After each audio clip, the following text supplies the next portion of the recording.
They decided what we're going to do is do a fundraising. And we will fundraise. Then meanwhile, we do the paperwork, you go get your visa. Then you go to Canada. And then... had your brother flown out? Had anybody else flown out? No. Okay. No. He hadn't. At that point, he hadn't. It's just, as in, yeah. This is Kendi's global vision. Yeah, it's become too small. Anyway. K2 ain't doing it. Yeah, it's not. So then the Harambee was done. I had the appointment to go for, and we had the money, had the appointment.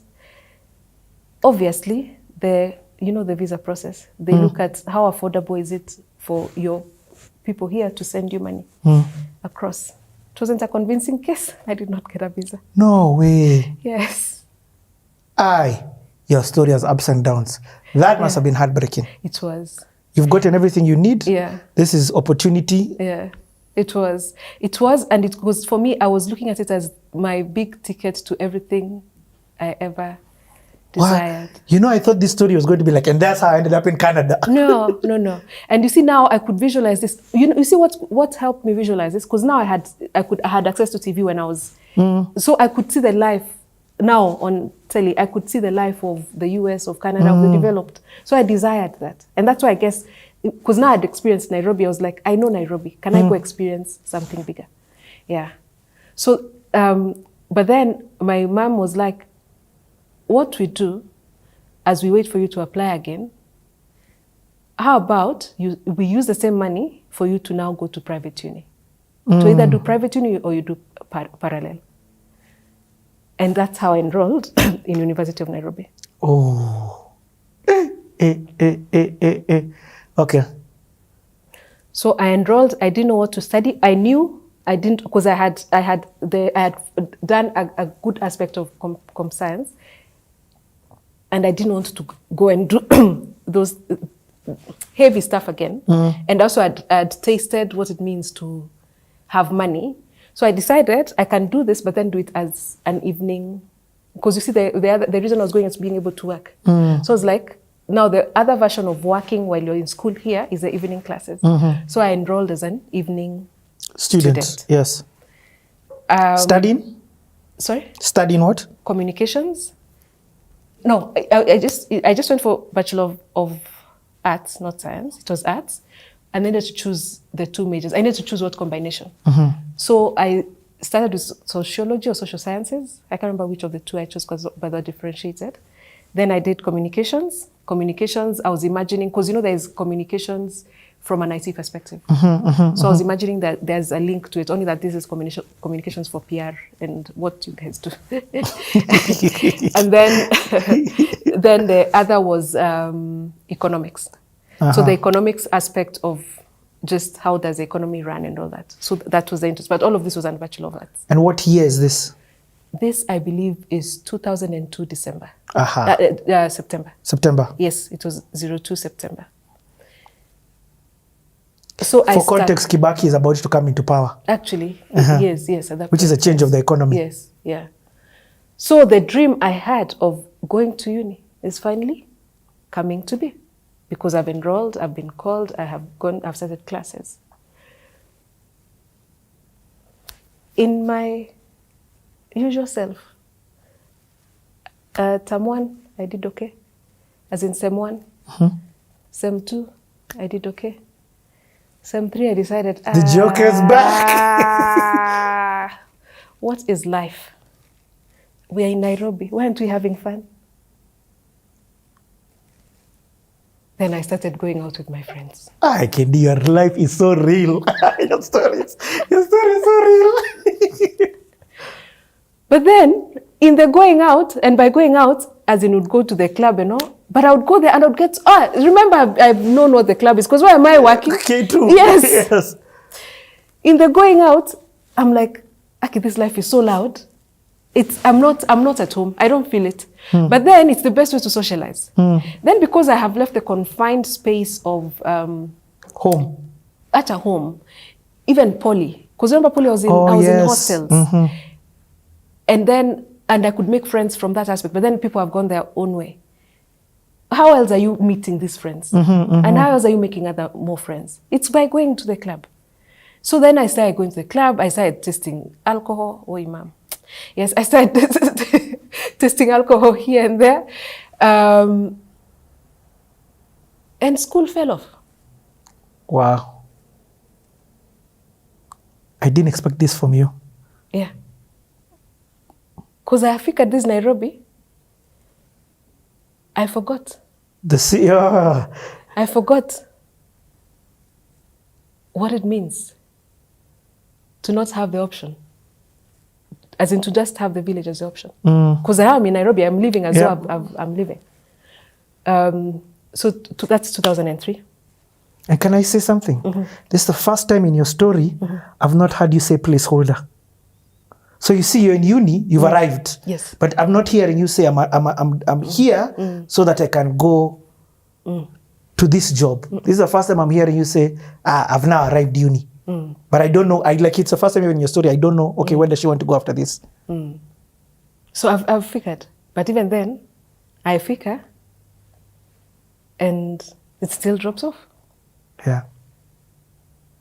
So what happens?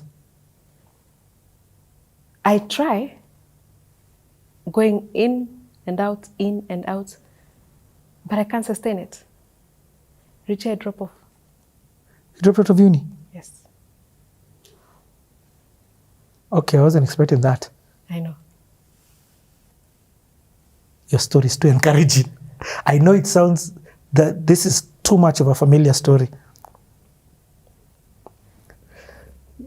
What was the problem? Was it that the nightlife was affecting you attending school? I just joined bad company.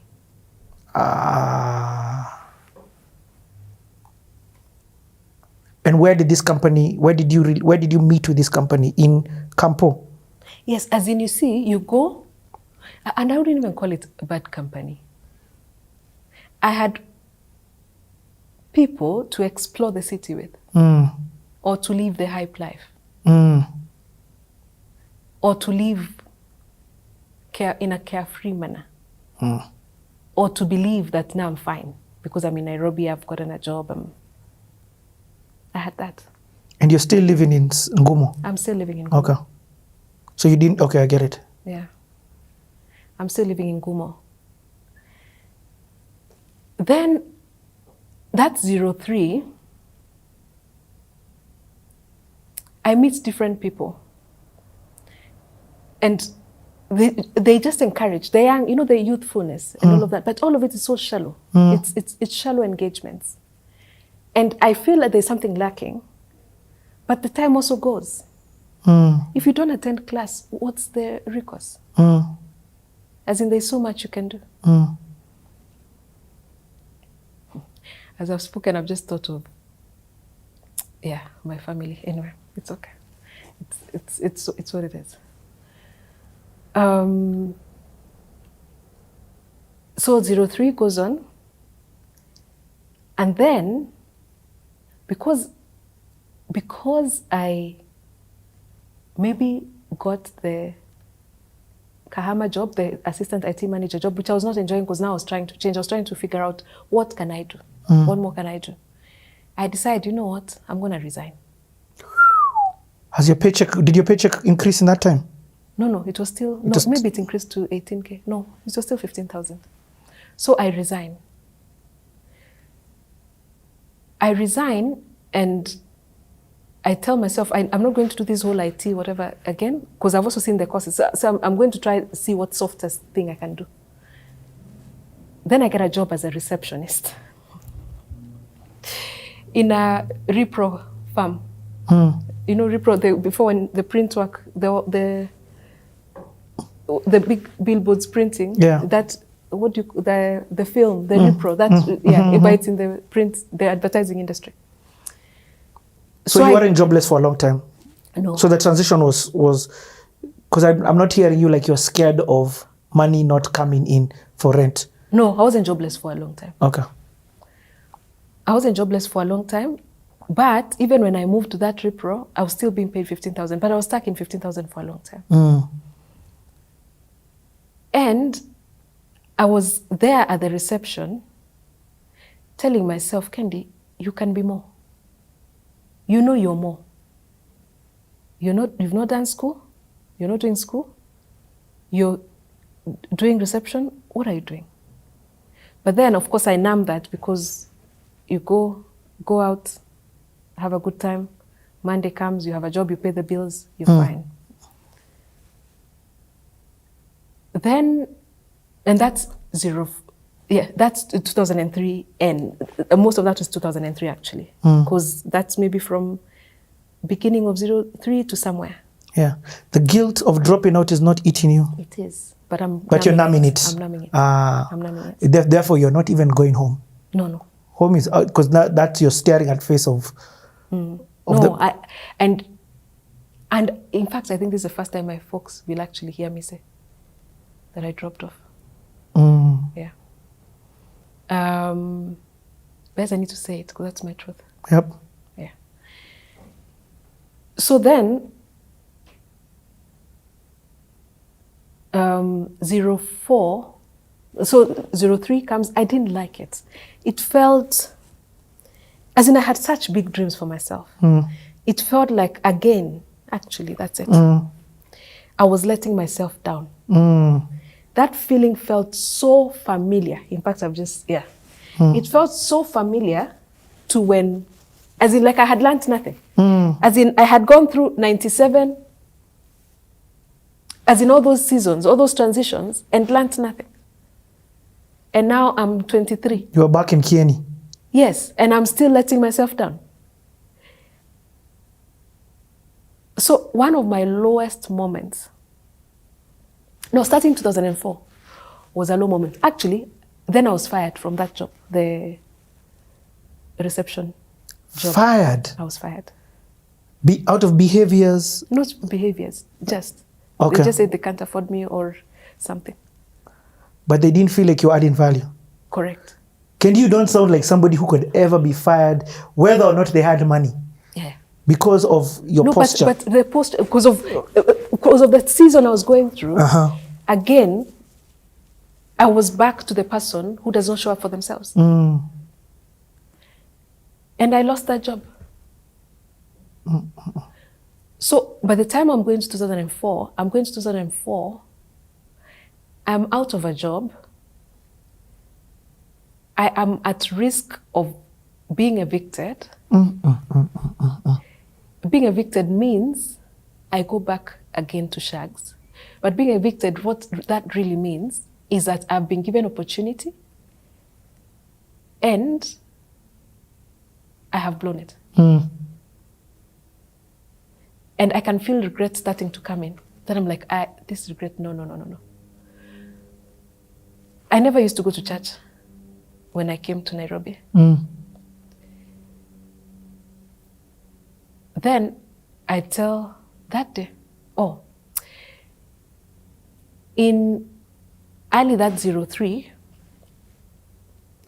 there's a, I would call him what, like a family friend who passed away. And I went for the funeral.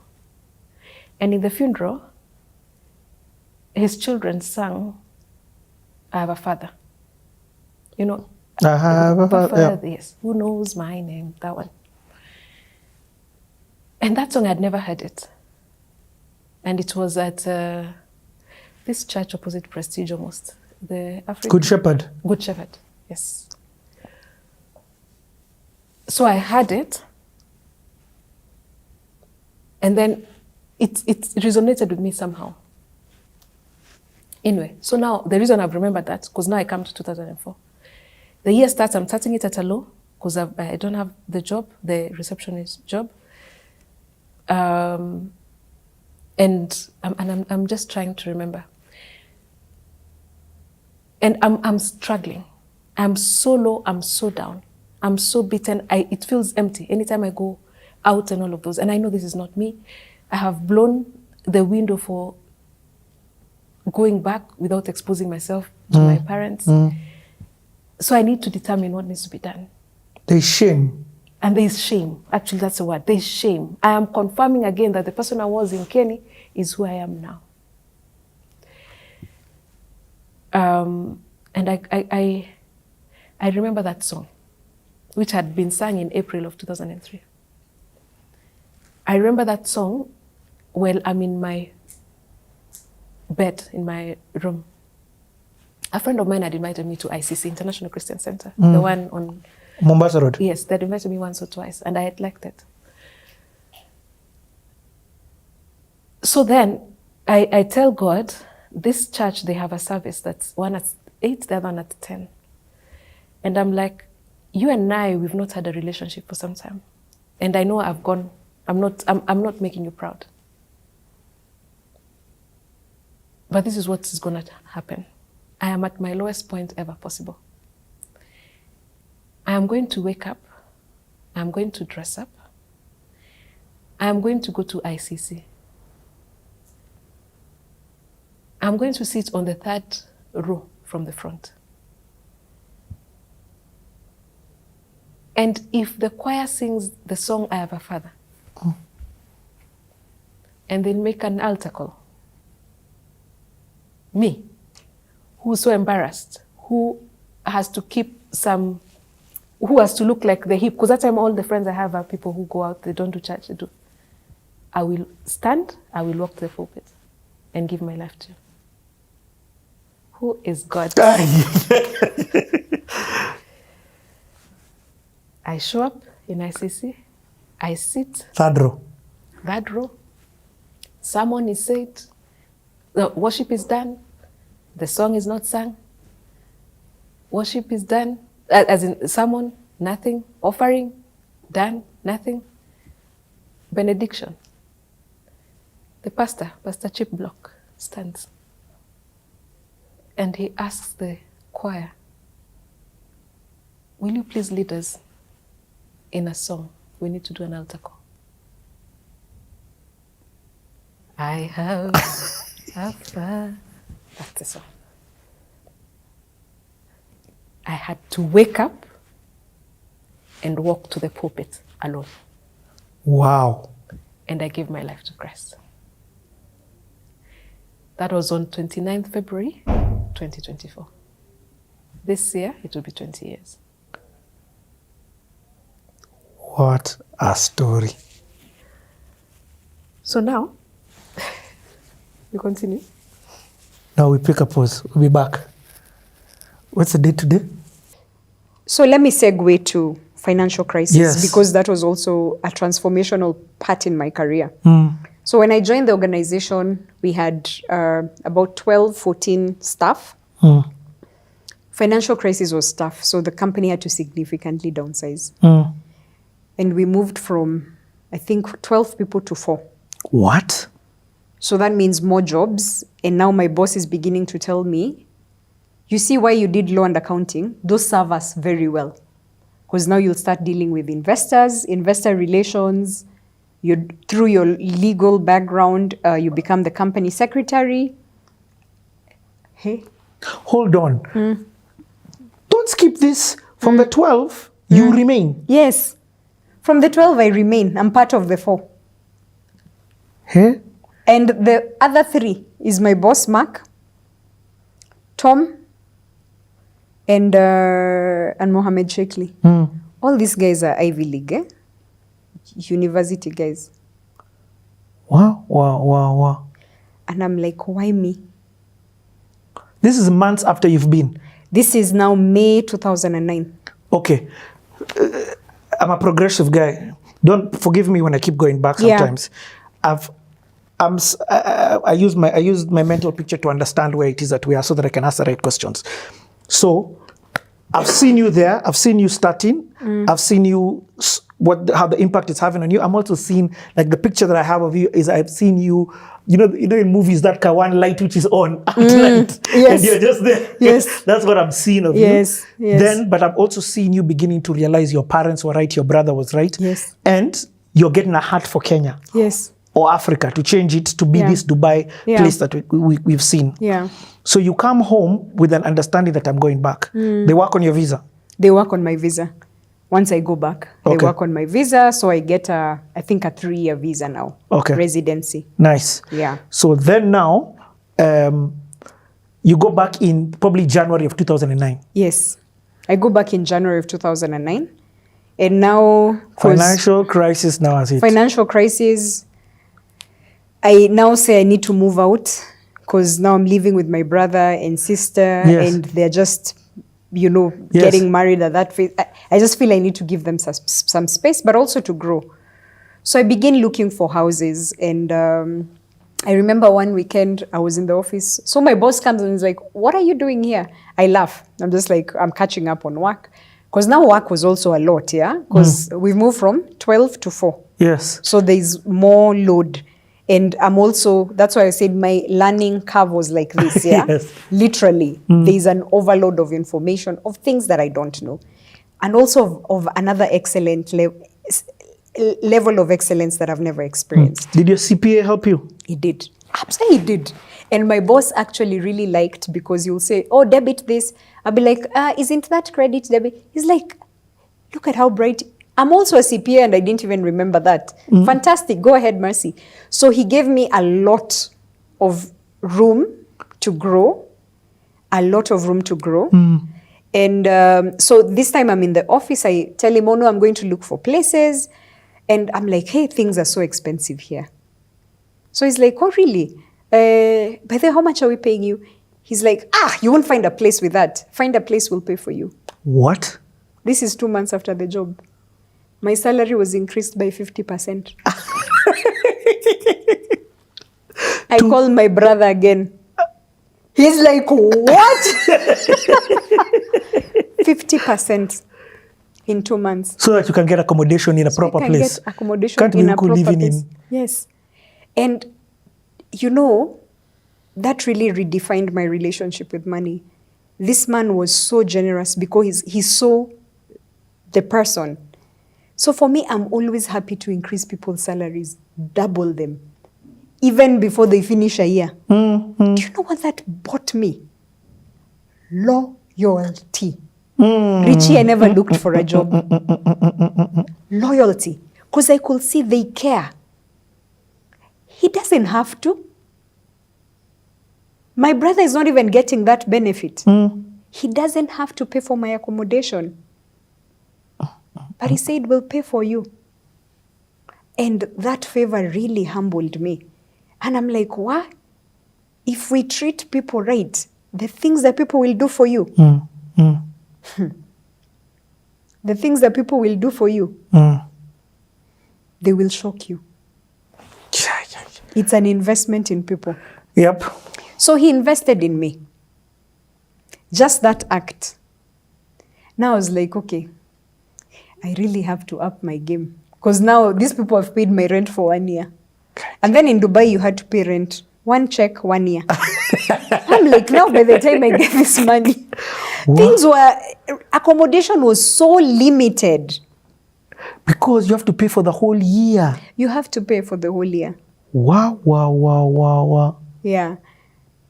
But even before we even get there, I forgot. Now, before I got the job, I met 2 people. Now, my brother, he's an entrepreneur. He used to do gigs, bring Kenyans together for a good time. So one of the people I met my very first weekend in Dubai was a lady called Koki. Koki was my dolly, like someone who walked with me, like this, but in a different way. Same age, but for those wondering why she said dolly, there's a series we did with that we just ended called Everybody Needs a Dolly. Yes. She was my solid. Yes, your solid. Right words. Yes, my solid till now. Then before I started, I met Alex. Before you started working? Yes, before I started working. Your now husband? Yes, my now husband. But we met in a social setting and bye. That was it. Oh, that's it? Okay. Yeah. What you mean is you met in the turn up.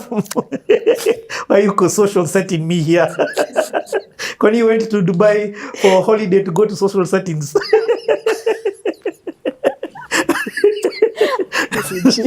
Just kept it nice and PG. Okay, sir. Yeah. So now this is before you, of course, you started this. This is before I started. I just remembered those two were very key. When you were still at and your my brother's. sister-in-law, yes. Okay. Yeah, so those three, and then there was a lot of friends from my brother's circle. Okay, so you started getting your own relationships in Dubai. No, I just rode on my brother is such a social butterfly. Yes. Such a, like, he will get hundreds of Kenyans together.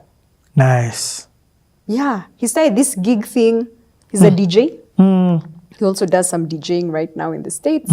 So he's a DJ. He started bringing people together just to unwind, have a good time, encourage each other as Kenyans. Nice. Yeah, and that gig actually really grew. It grew. We brought... so I now joined the hustle. Yes. You brought who? Which artist did you bring? We brought Waire. Oh, for real? We brought DJ... Space. Nijo. We brought Space, we brought Nijo, we brought Simple Simon.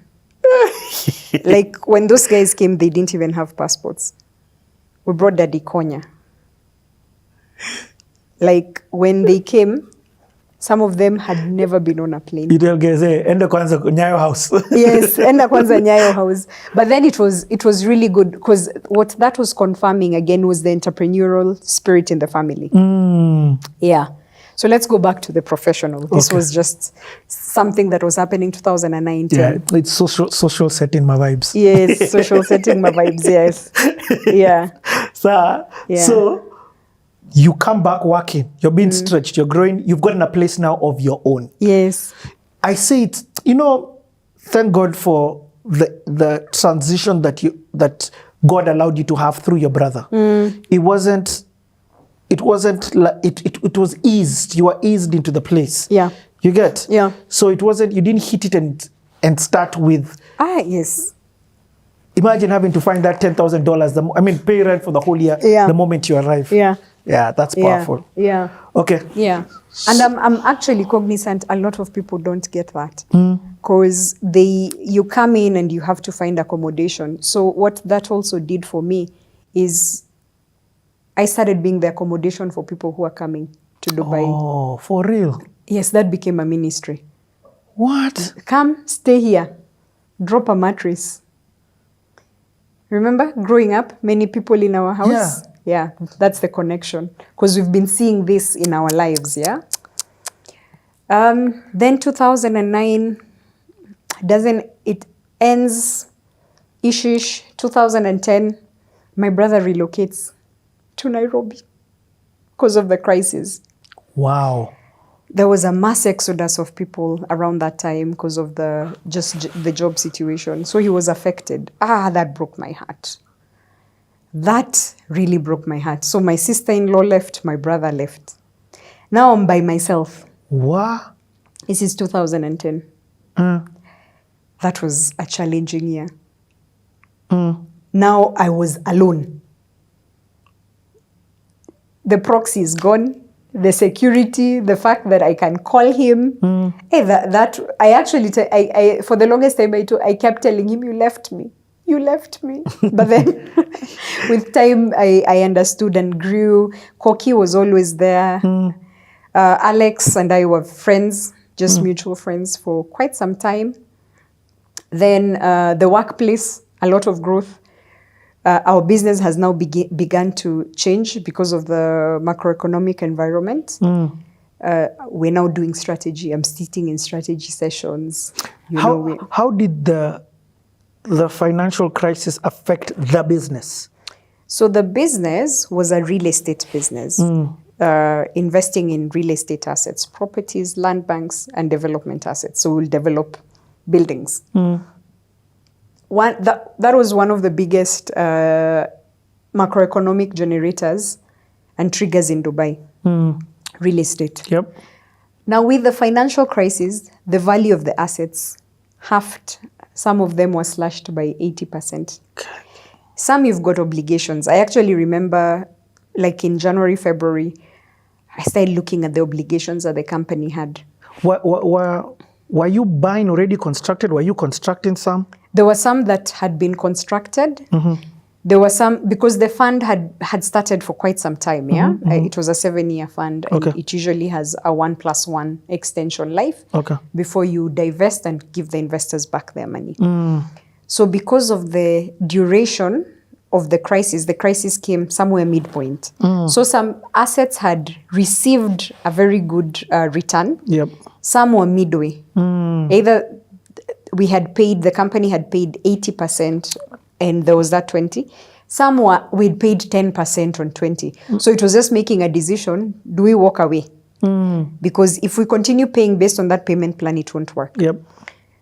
So as the accounts and finance person, I'm looking at all the liabilities and dues that we had. As the accounts and finance person? Yeah. You know, when you said it now, when I hear what kind of decisions you have to make, I'm like, what? Yeah. So one day I'm just sitting and I'm looking at all these liabilities, and I pick my phone and I start calling all these people we owe money. I call them and I'm negotiating. What? I'm like, okay, we owe you this amount of money. I can tell you, Habibi is friend. Habibi, we don't have that money. And we will not, with everything that has happened, you can either take 5% and walk away, or you can take us to court, which I don't think anything will happen. It's a limited fund, meaning the liabilities of the investors are limited to the investment, and they've already given us everything. So this is the situation. So I write down, I tick the ones who've accepted my negotiation. Oh, hold on. That is insane. You have picked up the phone. Yeah. Listen, Wamai, I owe you 100 Gs. Yeah. Pole, I don't have the money. It is what it is. Yeah. So what I'm going to do, take this 20 Gs. Yes. And let's call it quits. Yeah. Or take me to court. Yeah. But what I have is 20 Gs. Even if you take me to court, I can't give you that. I don't have the cash. It is what it is. Yeah. You are doing those calls on behalf of the company. I was doing those calls on behalf of the company. With the bosses, your boss told you to do that? No. So I go to my boss. And I show him, I'm like, so this are I don't remember the number. These are our liabilities. These are the people I've called. Some have accepted to a payment plan. He starts looking at me. These ones have accepted, some have accepted, we pay them 5%, they walk away, some have said they want the full. My boss does this. Who are you? Literally. He was like, wait a minute. Sorry, who asked you to do this? I said, nobody. Did I do a wrong thing? He said, sorry, who are you? So when he said, who are you, I thought he meant, like, who are you to do this? Yes. But he's like, who are you? To think like this. To think like this. Did someone ask you? I said, no. Then he says, wait a minute. Wait.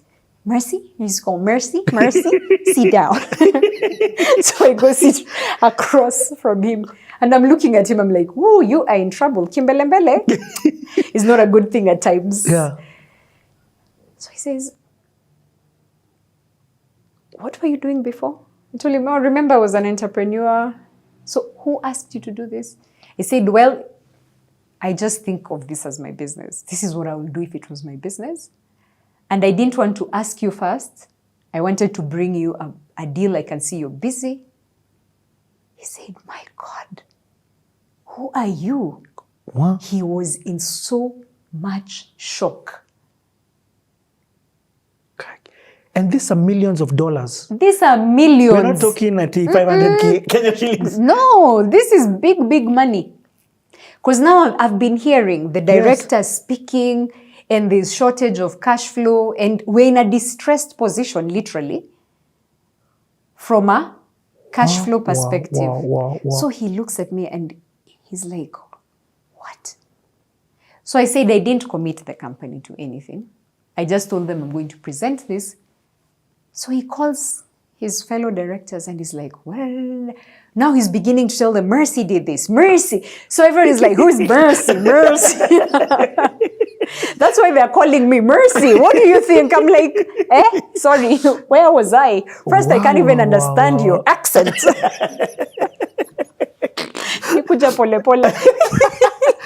That is insane. That changed. It must have changed completely. the way he looked at you. Completely. That changed everything. Completely. So what does that mean? So we now begin to make the calls together. We negotiate some. We repackage. So this is I don't want to go to class in session. Yeah. But now we repackage the profile of the assets. We look at the good ones. So we just did a good, bad, ugly scenario analysis. And I was so glad because that has really helped me in unpacking situations and just looking at them. This is good, this is bad, this is ugly. Focus on these two. You can move the ugly into good with some effort.